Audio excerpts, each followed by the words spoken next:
I don't really have a good way to start this video. My channel, the main focus is anime and manga, and there might be some gaming in the future, but anime and manga, that niche is what I want to primarily focus on.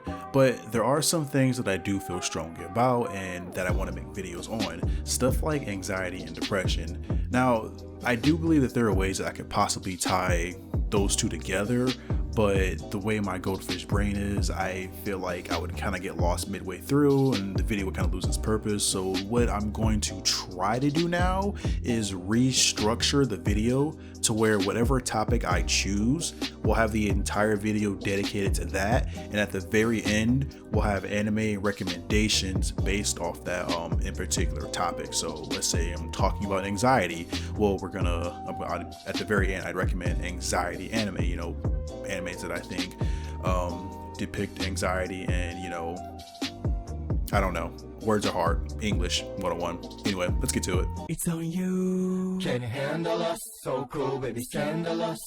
So after going away to college for about 3, possibly 4 years, I've come to realize something. Everyone suffers from either anxiety, depression, or daddy issues, and in some cases, you have all three.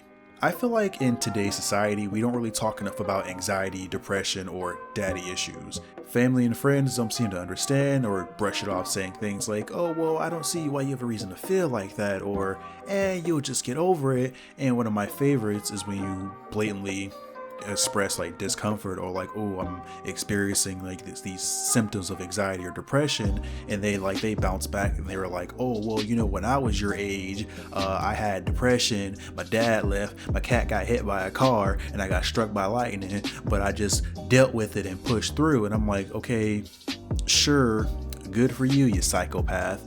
Like, I get it, yeah, you went through some shit too, but that doesn't invalidate the way I feel now. And like, people that are always saying shit like that, like, this causes us to feel shameful, and like we stop talking about what's going on altogether, and then you end up like me, who just kind of like sits in silence and suffer all alone, and things get worse.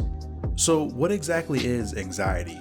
Anxiety is the mind and body's reaction to stressful, dangerous, or unfamiliar situations. It's the sense of uneasiness, distress, or dread you feel before an event. And in a way, anxiety can help you stay alert and aware, but for those suffering from an anxiety disorder, it can negatively affect you, and if not addressed, can lead to lots of issues such as panic attacks, insomnia, extreme feelings of danger or dread, and a never-ending restlessness. Anxiety can be caused from just about anything, really. Work stress, location change, trauma, social situations, family, emotional shock, etc. Like, the list just goes on and on and on. And anxiety for everyone is different. It can be uncontrollable and overwhelming, and when it becomes an excessive irrational dread, it can be draining, and as it interferes with your daily life, it's possible that at this point, you're dealing with an anxiety disorder. So I've kind of been throwing around anxiety and anxiety disorder, so what really separates the two?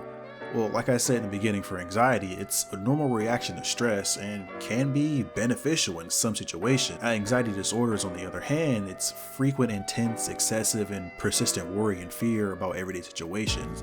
And when it begins to interfere in your daily life, that's when it becomes a problem. Now, there are several types of anxiety disorders, but I will be focusing on just 5. There's generalized anxiety disorder, which is GAD. There's social anxiety, specific phobias, and the last two, which you've most likely heard of before, OCD, obsessive compulsive disorder, and PTSD, post-traumatic stress disorder. Each disorder is different and has its own set of solutions, so I will actually be dedicating each to its own video, mainly because with my goldfish level attention span, I'm not confident I can make one video about all of them. So what about depression? Well, to put it in simple terms, depression is a mood disorder that causes a persistent feeling of sadness or loss of interest, also called major depressive disorder or clinical depression. It affects how you feel, think, behave, and can lead to a variety of emotional and physical problems. With depression, sometimes life just feels like it isn't worth it anymore, and depression isn't really something you can snap out of it. In most cases, it will require long-term treatment. It took me 6 years. to get through the thick of my depression. And yeah, I still experience minor depression from time to time, but it's nowhere near what it used to be, and I'm in a much better place than all those years ago. For some, symptoms may cause noticeable problems in day-to-day life, and for others, they may feel miserable or unhappy and just not know why. Sometimes being unmotivated doesn't mean you're lazy. The truth of the matter is that depression could be holding you back, and never think that it's your fault. Just like anxiety, depression is something that can happen to anyone and can be caused by things like hormones, inherited traits, and brain chemistry. Now, the last of the trio is daddy issues. Now, what's the first thing that comes to mind when you hear daddy issues?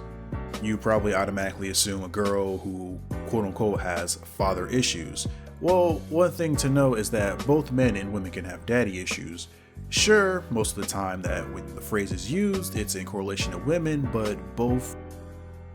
Daddy issues are described as a father complex, and a father complex develops when someone who's had a poor relationship with their father, go figure. They're constantly looking for approval, support, love, and general understanding, and this can lead to bad decision makings with future relationships. These are known as attachment styles, and these can be either secure or insecure. 3 attachment styles that you've probably either experienced or seen someone else display are anxious, preoccupied. People with this attachment style may be anxious, crave closeness, but feel insecure about their potential loved one leaving them. There's dismissive avoidant. People who have trouble trusting others for fear they'll be can experience it. Fearful avoidant. People who feel insecure about intimacy and tend to run away from experiencing difficult feelings. Now, remember how I mentioned that there's secure and insecure attachment styles? Secure attachment styles are the result of having a caregiver who was responsive to your needs and emotionally available. These are the good kind. But on the other hand, you have insecure attachment styles. These result from having a caregiver who was unresponsive to your needs and emotionally unavailable. Daddy issues, and I say this in big quotations, can stem from poor relationships with caregivers, absent parents, or parents who constantly fight. And I cannot stress this enough, just like anxiety, we all have our own versions of daddy issues. Your dad going to get some milk and not coming back could affect me and you differently. You might see it as him being a shit human being, and I could see it as me possibly doing something wrong that caused him to want to run away from me. You get to walk away from it with the mindset of not being like him when you get older, but I'm the one stuck blaming myself, looking for approval that I'll never get. But it's okay, because no matter how we both walk away from the situation, there's one thing we'll always have in common. Both of us are fatherless. So if you stuck around for the entirety of the video, I just want to say thank you, and I greatly do appreciate it. My main motivation for wanting to make YouTube videos in the first place is, 1, I want to try and get over my social anxiety, and I just felt like YouTube was probably the best thing for it. And 2, a bunch of years ago, there was a YouTuber. I don't remember the guy's name, I don't remember the video, but I'm pretty sure I was 12, and I remember watching the guy's video. And at the time I was going through just a lot in life, and it just wasn't good. But I started watching the first video, and then I just started watching multiple videos, and he was speaking some real shit, and that made me not just want to willow away into nothing. It kind of gave me the courage to get up and better myself as a human being. It made me want to challenge myself. If I ever do meet the dude again or see one of his videos, I owe him a lot. I really do. I'm a very different person than I was all the way back then, and I like to believe that it was because I watched the dude's video and it gave me the courage to just try harder in life. And that's kind of how I want to help and be that same guy words are very hard. It's a work in progress. Anyway, what I'm saying is, I want to give others courage like that one dude gave to me all those years ago. I want to let people know that no matter how rough life can be, it gets better. But you can't give up. Yes, it's going to be hard. Yes, it's going to take time, but it's worth it. Again, if you are still listening to me ramble at this point, I do appreciate it. I really do. And consider subscribing so you don't miss out on more videos. But being serious though, I do appreciate it, and I hope to see you guys next time.